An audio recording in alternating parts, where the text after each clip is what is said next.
Olá, seja bem-vindo ao Portal Galeno. Primeiro, quero agradecer a você que se inscreve aqui no canal, que curte a gente, compartilha nossos vídeos e ativou o sininho para receber os nossos vídeos. Hoje estamos com 92 inscritos, 92 pessoas acompanhando as notícias deste canal, um portal médico de informações médicas. Por isso, meu muito obrigado. Vamos falar hoje, após a vinheta, sobre a quarta parte da alimentação da nossa série sobre diabetes. Segue a vinheta.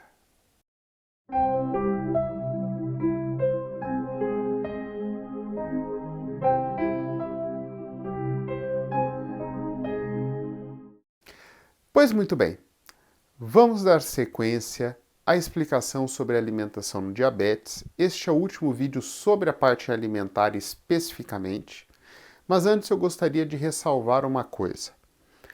Todas as vídeos e dicas e tudo que a gente está fazendo é uma coletânea de explicações e estratégias sobre a parte alimentar e sobre outras coisas que nós ainda vamos abordar. De forma que, se você possui um quadro de pré-diabetes, um quadro de diabetes bem controlado com um comprimido de glifage, por exemplo, não necessariamente você vai precisar aplicar a ferro e fogo tudo que a gente está falando aqui. Então, o meu objetivo é que você entenda o conceito, entenda como o seu corpo funcione e, a partir disso, aí sim, você pega e começa a adequar cada estratégia ao seu caso, de acordo com a orientação do seu médico, ok? Bem, nós mostramos lá na parte qualitativa a associação entre o aspecto integral, né, com o carboidrato comum e como essas duas coisas juntas prolongam a digestão e assim reduzem os picos de açúcar no sangue. Agora, na parte qualitativa, eu quero abordar um aspecto da alimentação fundamental, que é a orientação médica para que você coma a cada 3 horas, estourando a cada 4 horas. Muitos médicos orientam o paciente, mas não têm tempo em consulta para fornecer a justificativa disso, assim como para muitas outras dicas e assim como todos os vídeos dessa série. Imagine falar tudo isso numa consulta, é muito difícil. Por isso que este canal é tão importante. E é por isso que hoje eu vou explicar para você sobre essa situação. Por que devemos comer a cada 3 horas? Bem, o conceito geral é que nós devemos comer menor em termos de quantidade, mas várias vezes no dia. Para que a gente consiga cumprir isso, estabelece um prazo de 3 horas. Por quê? Uma digestão, ela vai levar de 3 a 5 horas. Uma vez que o diabético vai demorar um pouquinho mais na digestão, mas vai comer uma quantidade menor, você não pode puxar muito esse tempo para 4, 5 horas, porque senão você corre o risco de deixar o estômago completamente vazio e, com isso, reduzir a absorção do açúcar e começar um processo de queda de glicemia, queda do nível de açúcar no sangue. Bem, isso não é bom? Em alguns casos, sim.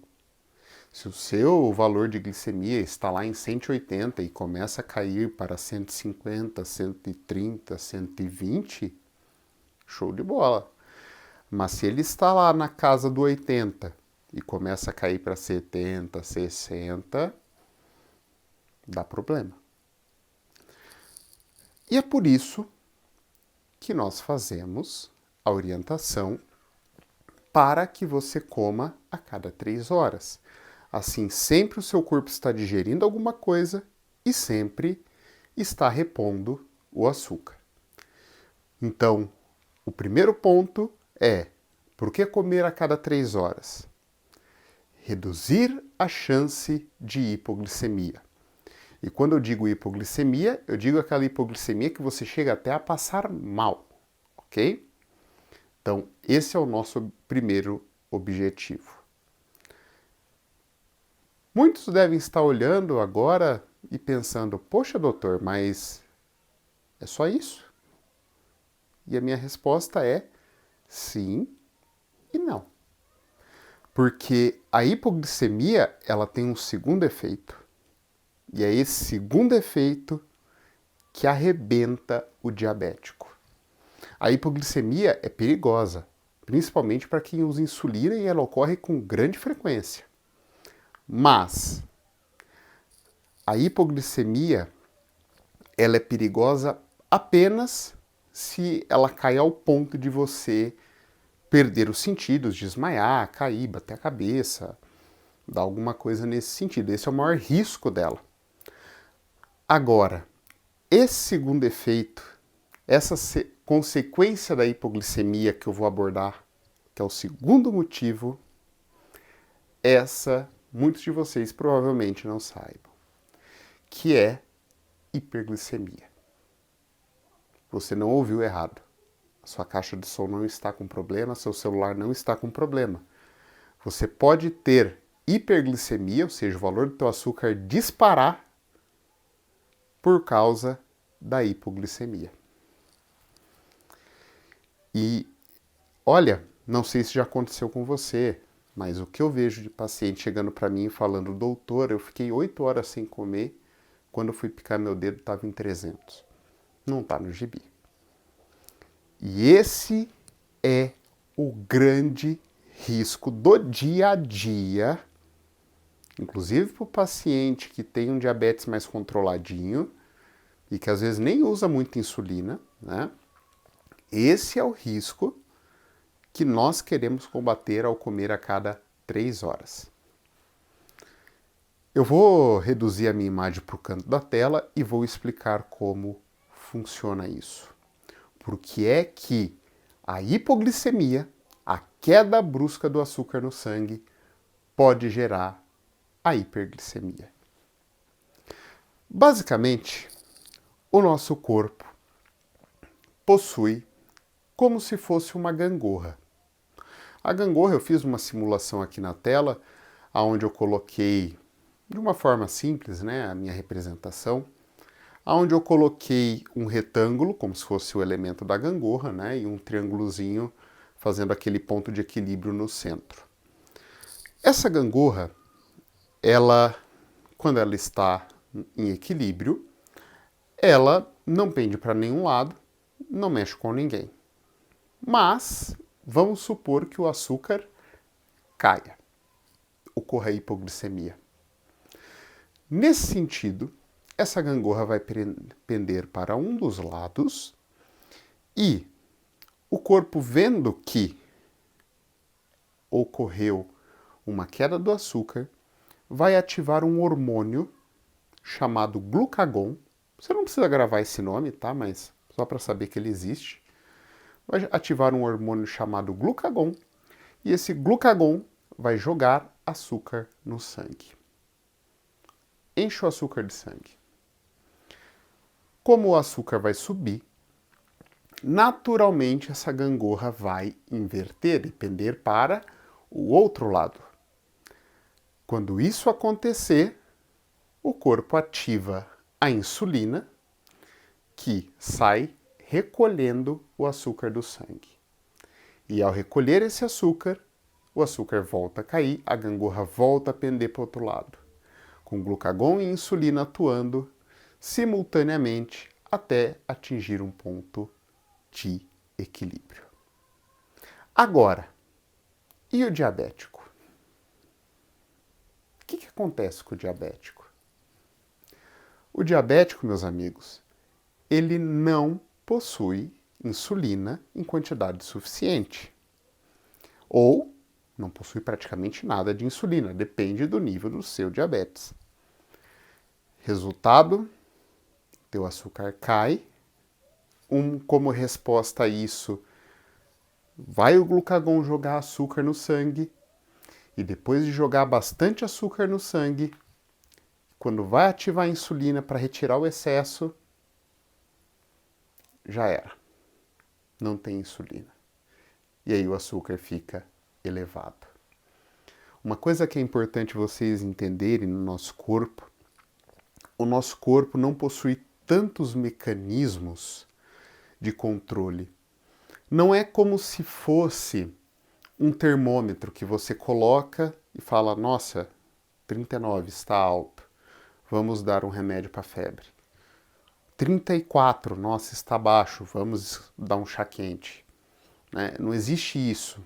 Né? Normalmente você vai ter um mecanismo que olha se está alto, um mecanismo que olha que está baixo. Ah, baixou, ativa um mecanismo.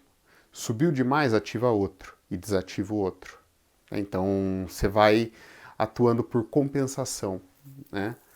Então não é um ponto único que regula.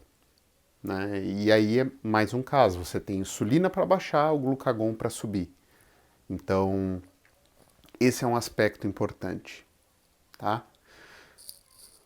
Eu vou voltar agora para a tela cheia, neste momento, porque já fiz a representação, mas é importante dizer para vocês que o que eu já atendi de paciente que tinha essa situação, né? A pessoa, ela, quando recebe o diagnóstico, ela fica muito assustada, quer cortar todos os doces, aí ela entende que é o carboidrato, quer cortar todo o carboidrato, quer fazer jejum.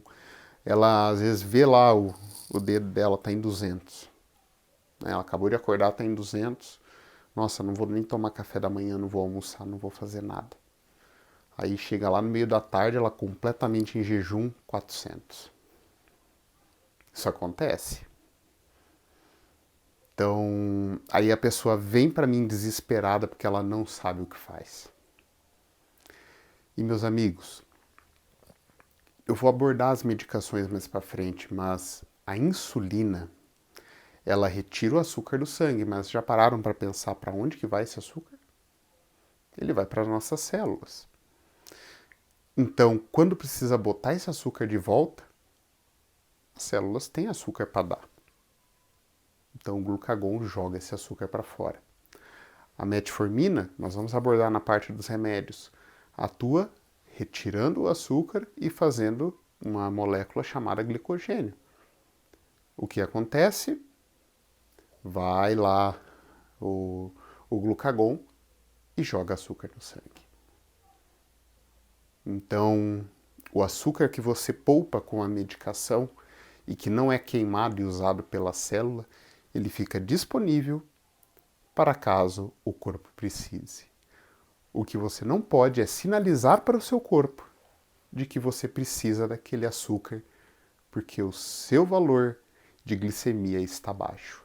Por isso, ao comer a cada 3 horas, você não ativa em nenhum momento essa gangorra. Não ativa em nenhum momento o glucagon e não ocorre esse despejo do açúcar no sangue. Por isso, coma a cada 3 horas.